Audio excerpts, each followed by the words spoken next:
Jessica's anger exploded in front of Officer Ramirez when she struck her own toddler, leaving the neighborhood in shock and raising urgent questions about parental control, mental health, and public safety. The street was unusually quiet for a late afternoon in the suburbs. Most neighbors were winding down, children played in yards, and the hum of distant traffic filled the air. But on one corner, a scene was unfolding that would shock everyone who witnessed it. A woman, tense and agitated, paced back and forth in front of her apartment. Her movements were erratic, almost frantic, and her toddler clung to her leg, unsure of what was happening. Passers-by slowed down, staring from a safe distance, their curiosity mixed with unease. Some assumed it was just a heated argument, the kind that happened in households everywhere, but there was something far more alarming in the way the woman's face twisted with anger, and in the sharp, jerky motions she made with her arms. Within minutes, a police officer arrived, responding to a call from a concerned neighbor. The officer approached cautiously, hands raised slightly, hoping to de-escalate the situation.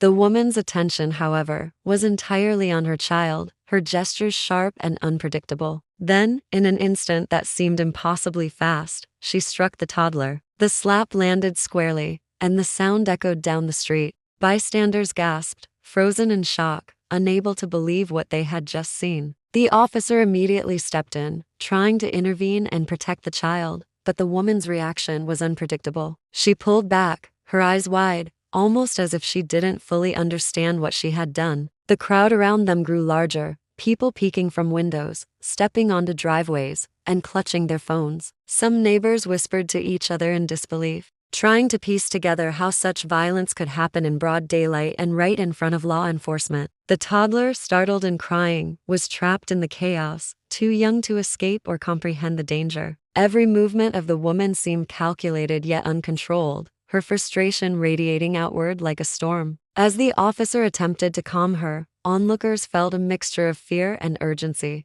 The air was heavy with tension, and the ordinary suburban scene had transformed into a moment that would haunt the neighborhood for months to come. People who had walked by casually moments earlier now stood frozen, wondering how a single moment of violence could shatter the sense of safety they had always taken for granted. It was a shocking reminder that sometimes danger hides in plain sight, and that even the most familiar surroundings can become the setting for something deeply disturbing. After the shocking incident, investigators began piecing together the woman's history, trying to understand what could have led to such an extreme outburst. On the surface, she seemed like any other resident of the quiet suburb, friendly to some, distant to others, mostly keeping to herself. But behind closed doors, her life had been far from ordinary. Records showed a troubling pattern of behavior stretching back years: minor assaults, confrontations with neighbors, and multiple restraining orders. Most of these incidents had never escalated to serious criminal charges, allowing her to continue living in the community relatively unnoticed. Social services files painted an even more concerning picture.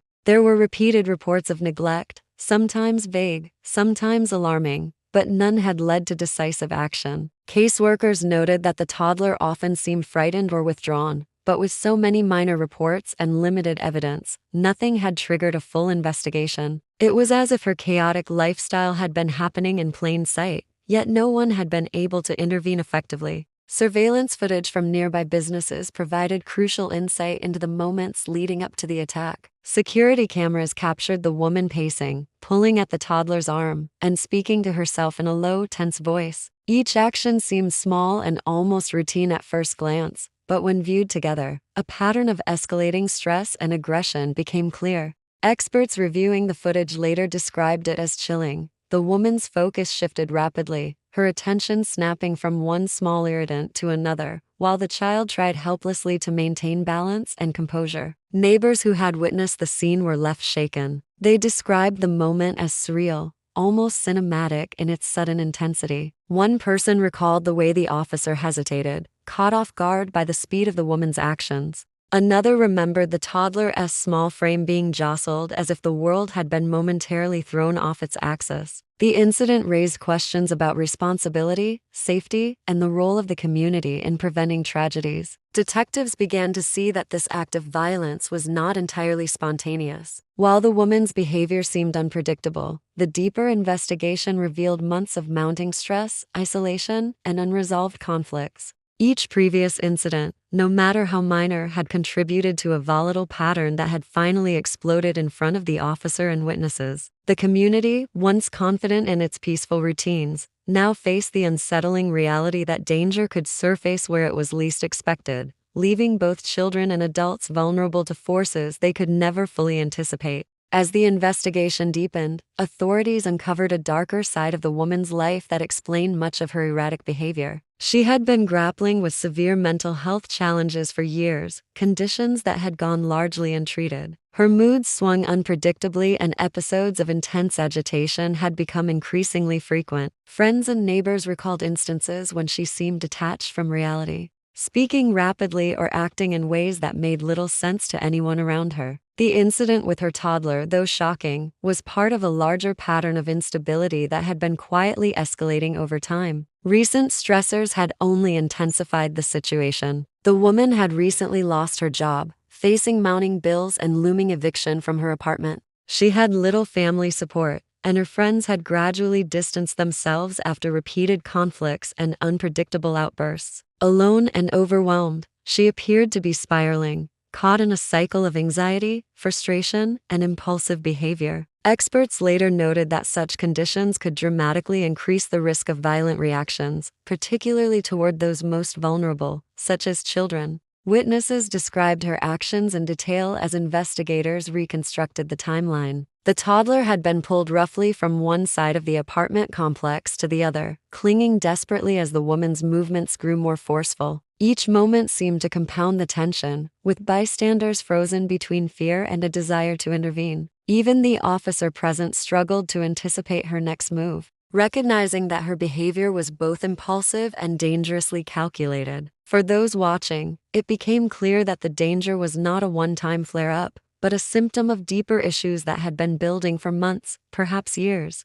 The investigation also revealed that the woman's aggression often followed a recognizable pattern. Stress, isolation, and minor triggers would combine to create sudden outbursts. The presence of the officer should have acted as a deterrent, but her mental state appeared to override any awareness of authority or consequence. Child welfare experts emphasize that children in such situations often experience trauma, not only from physical harm, but also from witnessing the uncontrolled behavior of their caregivers. The toddler in this case had been subjected to both, leaving lasting emotional scars that would require careful attention and protection. Detectives and psychologists worked together to piece together her history, hoping to understand the underlying causes and prevent similar incidents in the future. What emerged was a portrait of a woman trapped by her circumstances, her mind unraveling under pressure, and a community left grappling with the terrifying reality that even seemingly ordinary households could harbor moments of extreme danger. The story of that day would become a cautionary tale, highlighting the thin line between ordinary life and moments of shocking violence. The aftermath of the incident sent shockwaves through the neighborhood.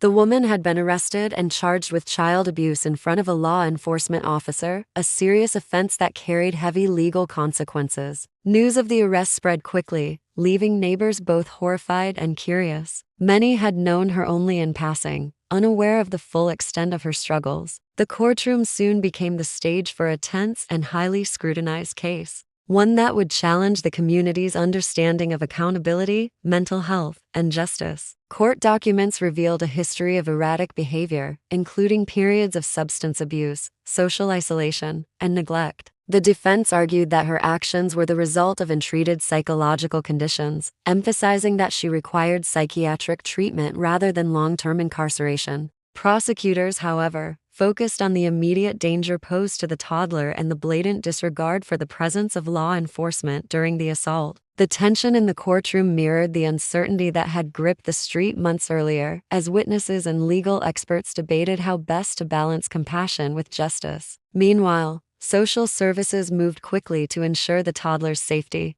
The child was placed in a temporary foster home under careful supervision, where caregivers worked to provide stability, routine, and reassurance. Medical evaluations and counseling began immediately, recognizing that recovery from trauma would require both physical protection and emotional support. Specialists noted that even short-term exposure to violence at a young age could have lasting effects, making the intervention crucial for the child's future well-being. The community itself grappled with conflicting emotions. Some residents felt outrage, insisting that the woman deserved the harshest penalties for harming a child in full view of an officer. Others expressed sympathy, acknowledging the complexity of her situation and the role mental health struggles had played in the tragic event. Local organizations began discussing ways to prevent similar incidents, advocating for better mental health resources, more proactive social services, and stronger community awareness. Throughout the legal proceedings, the case highlighted a critical tension between punishment and rehabilitation.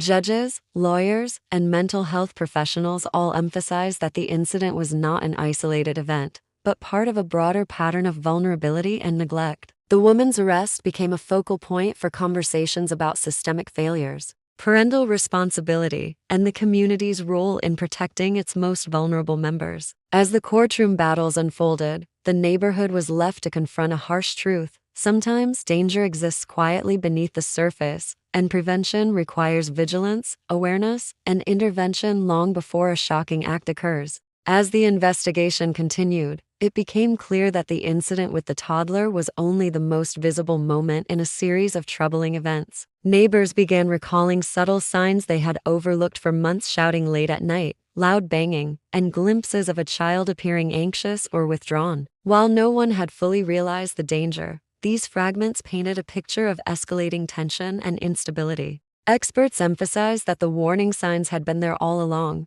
but without timely intervention, the situation had reached a point of crisis. The legal proceedings moved forward with careful attention to both justice and mental health treatment. The woman was ultimately sentenced to a combination of incarceration and mandatory psychiatric care, a decision that reflected the complexity of her case. Courts recognized the severity of her actions while also addressing the underlying psychological issues that had contributed to her behavior. Mental health professionals were tasked with monitoring her progress, providing therapy, and attempting to prevent a repeat of such a violent outburst in the future. Meanwhile, the toddler began a slow process of healing under the care of foster parents who prioritized safety, stability, and emotional support. Counselors and child welfare experts noted that children exposed to violence at a young age require consistent guidance and reassurance, as the trauma can linger long after the immediate danger has passed. Each day in the foster home brought small victories: a smile, a laugh, a moment of trust regained. The child's resilience became a beacon of hope in an otherwise grim story. The neighborhood, too, was forever changed.